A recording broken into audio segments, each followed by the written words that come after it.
हाँ जी, अस्सलाम वालेकुम चाचा दिओ की हाल है। Welcome back another vlog. जिस तरह तुहानू पता है बाब जंबो तो अबू ज़ैबी दा लोड लद्या ते अलकसीम सुत्ती आई 5:30 दा टाइम हो गया जनाब। अल्लाह पाक दा नाम लैके जनाब टुर वगे आ गई जुल्फी ते है संगी है इहदी गड्डी खलो गई। एक्सीलेटर का मसला बन गया हुण चढ़ी जाती है लेकिन फस गए हुण असी सान क्योंकि हुण पहले गेयर च चढ़नी पौनी क्योंकि लोड है हाइट वाला।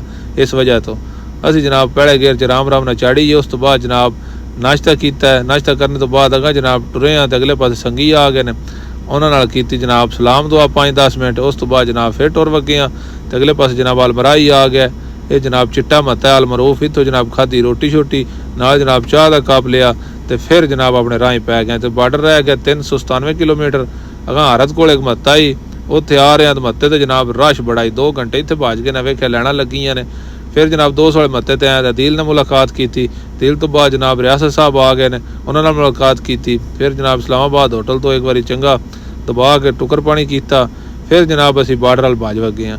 बार्डर 5 वाले मत्ते ते आके मुखलस तो कागज शागज लाए तो जनाब तैयारी की। सुबह 5 बजे का फसा आई। सुबह 5 बजे उठने। अल्लाह हाफिज़ पाकिस्तान जिंदाबाद।